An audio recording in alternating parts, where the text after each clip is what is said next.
بسم الله الرحمن الرحيم والصلاة والسلام على رسول الكريم. السلام عليكم ورحمة الله تعالى وبركاته.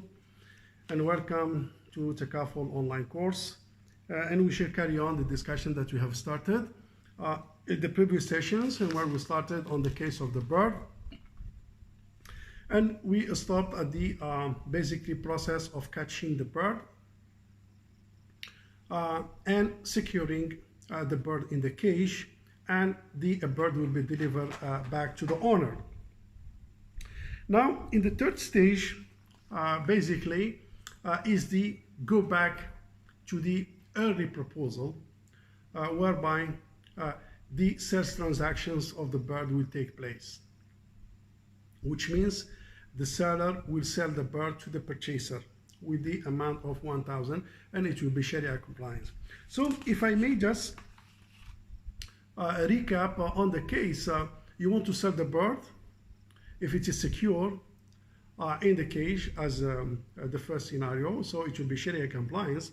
But if you cannot sell the bird, but in case the bird is outside the cage, so you cannot sell the bird because of the issue of delivery, so what you have to do, you have to provide solutions whereby you design a Ju'ala contract in order for you to catch the bird, and upon catching the bird basically and secure the bird and deliver back to the owner, so the owner will be able to sell it to the potential purchaser. Now, whether the Ju'ala is concluded with the person that is in the future will be the buyer, it is acceptable, or to a different third party. Why? Because the Ju'ala contract has nothing to do with the sales. So meaning the contractual agreements here is based on Ju'ala, which is a standalone contract, had its own obligation, responsibility, and implications. And later, the sales will be also concluded as its own and standalone contract, which has its own rules and obligation, and has nothing to do with the Ju'ala. And the same goes for the fish. You know, if you want to sell the fish also, or you have a fish and it is lost in a place that there is a potential way that you can catch it. It's not in the open sea or in the open ocean, so maybe that one is difficult, or even just a fish in the sea. So again, you cannot buy fish in the sea and bird in the sky, but we have to talk about fishing, catching the bird through physical or constructive possessions, then basically delivering the fish to the person. And here we have the rules that says don't buy bird in the sky and fish in the sea. And the reason for that is that the issue of delivery. If you have a bird in the sky and you sell it, how you are going to deliver? Issue of delivery. Or you buy what's so-called a fish in the sea, how you are going to ensure the delivery. So there is here a gharar, an ambiguity on the delivery. This is why it is not allowed in Sharia. But what you can do, you can make an undertaking, for example. You can make a promise. Then basically some kind of work will be done, like Ju'ala or some additional work, and upon catching and securing the asset and ensuring what's so-called the qabd, which is the possession, either physical possessions or constructive possession, then you can carry on with the transaction. And here basically it leads us to the what's so-called one very important point, that sometimes if you cannot conclude a contract in an exchange contract because of the nature of the contract, because exchange contracts are very strict, very rigid. Some of them are flexible like Ijara, but others are not that flexible and dynamic, so you have to stick to the law. And any violations or variation on the Sharia rules will compromise on the validity of that contract. So what you have to do in this case, you may move from an exchange contract to a voluntary contract to a tabarra contract. Tabarra contract, they have the ability, they have the power, they have basically the flexibility to accommodate, to absorb gharar and ambiguity, and make the Sharia, make the transaction Sharia compliant. So sometimes transactions If you put it in the context of an exchange contract, it will not be Sharia compliance. If you shift it to a tabarrua contract, it will be Sharia compliance. And that's how flexible and dynamic is Sharia, and how important understanding the different classes of Sharia contract in order to put the appropriate contract, the appropriate transactions, and tie it up with the relevant and appropriate Sharia contract. So some of the tips here that we have to understand for Sharia compliance in the financial transaction. Number one is the Sharia compliance of the asset, meaning the asset should be Sharia compliance. Number two is the ownership. You have to have the ownership. And number three, you have to have the possessions, either constructive or what's so-called physical, and also the ability to deliver. Sometimes people misunderstand that since he has the ownership, he can sell. No, the ownership is not sufficient. Ownership in addition to the possessions, in addition to the delivery, meaning you are able to deliver the asset, because sometimes that asset that you have owned is under a different Sharia or legal obligations.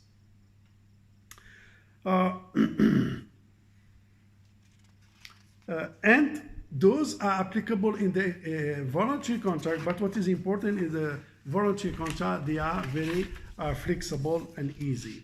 And here we will bring the insurance and the takaful. So when it comes to the insurance, insurance is based on exchange contract, which is based on selling and buying. And the product offering is based on this exchange contract. As a result of that, the gharar cannot be accommodated, similar to the case of selling the bird outside of the cage. It is not Sharia compliance because there is an issue of gharar. And the gharar is the delivery. And as a result of that, the contract would be invalid. Same here, the insurance is based on the what's called an exchange contract. An exchange contract has an issue of ambiguity and gharar. And as a result of that, the contract will not be valid, then the business model will not be valid. But the takaful, why it is not valid, even though if you look at the product and services between insurance and takaful, you will see maybe 90% or more of the product available in each what's so-called industry or each company, insurance or takaful almost are the same. And also the scope is about saving, investment and protections. But why insurance is not allowed, takaful is not allowed? Because takaful is based on 2 layers. The first layer is the tabarrua, similar to the ju'ala that we talk about. And after that is the basically wakala, offering, and of course the mudaraba on the investment side. But at least insurance is based on exchange contract, which is buying and selling.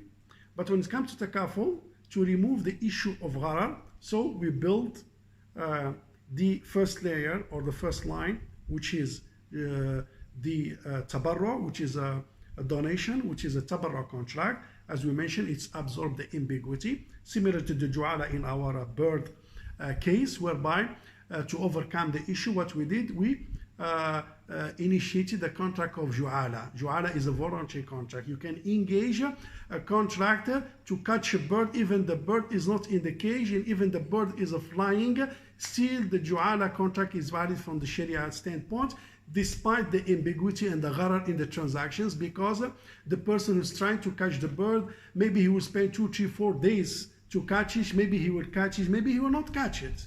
Same, if your car is lost and say the one who will find my car has $500. So he may find it, he may not find it, he may spend 1 week, 2 weeks, 1 month, so there is an ambiguity, but still yet it is permissible. If you get the oil or if you get the gas, you will have a 10% from that. You will do the drill and spend years, maybe you will find, maybe you will not find. There is a gharar, yes, but it is still accommodated because it is based on ju'ala.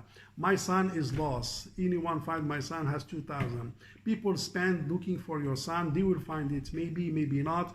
Still, the contract of ju'ala is valid despite the ambiguity. Same goes back here when it comes to the insurance. So we try to overcome the issue of the ambiguity and gharar the insurance by putting the first layer of tabarrua, which is basically the donations that absorbs the shocks of the gharar that exists in the insurance. Then we build the takaful, the wakala, whereby the takaful operator will be appointed as a wakil in order to manage and administer the affair of the risk fund, which is based on tabarru. As you can see, the objective to some extent are the same. The scope to some extent is the same. The product to some extent is the same, but the foundations, the business model, the structure is different.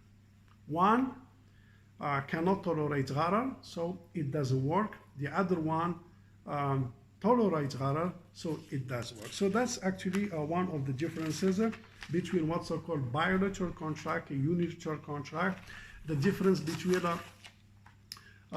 exchange contract and the unilateral contract or tabarru contract. One of the difference is that the purpose is a commercial in the exchange contract or bilateral contract, but the unilateral contract or tabarru contract, normally it is based on gratuity, and it is not really commercially driven as far as the first layer is concerned.